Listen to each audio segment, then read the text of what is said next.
ମୁଁ ଆପଣଙ୍କୁ ଗୋଟେ କଥା କହିବା ପାଇଁ ଚାହେଁ, ଯାହାକୁ ଆମେ ବି ଯାଇଥାଉ ପାର୍ସଲ ଦେବା ପାଇଁ, କଷ୍ଟମର ବି ସବୁ ଏତେ ପ୍ରକାର ଅଛନ୍ତି, ଆପଣମାନେ ବି ଟିକେ ଜାଣିଥାନ୍ତୁ କି ସେମାନେ କ'ଣ କରିବେ, ପାର୍ସଲଟା ଅର୍ଡ଼ର କରିଥିବେ, ଜାଣିକି କହିବେ ଆପଣ ଆସନ୍ତୁ ଆମେ ରଖିବୁ, କିନ୍ତୁ ସେ ଜାଗାରେ ଯାଇକି ପହଞ୍ଚିଲା ବେଳକୁ ସେ ରଖିବେନି, କହିବେ କ୍ୟାନସେଲ୍ କରିଦିଅନ୍ତୁ, ମୋ ପାଖରେ ପଇସା ନାହିଁ।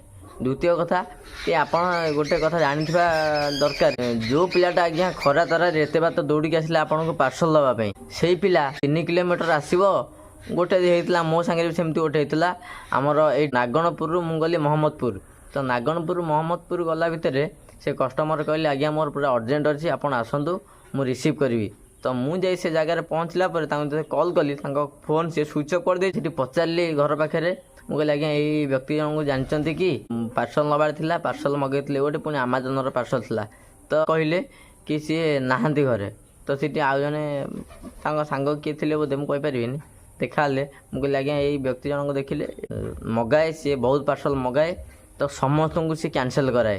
କେବଳ ତା'ର କାମ ହେଲା କି ସିଏ କେବଳ ପାର୍ସଲ ମଗାଇବ ଏବଂ କ୍ୟାନସେଲ୍ କରିବ। ତ ଯଦି ଆପଣମାନେ ଏମିତି କରିବେ, ଆମେ କେମିତି ଆଜ୍ଞା ଜାଣିବୁ? ଆମେ ବହୁତ ହଇରାଣ ହେଇଯାଉଛୁ ତା ଦେହରେ। ଖରା ତରାରେ ଆଜ୍ଞା ଦୌଡ଼ିକି ଗଲା ବେଳକୁ କେତେ କଷ୍ଟ ହେଉଛି ଆପଣମାନଙ୍କୁ।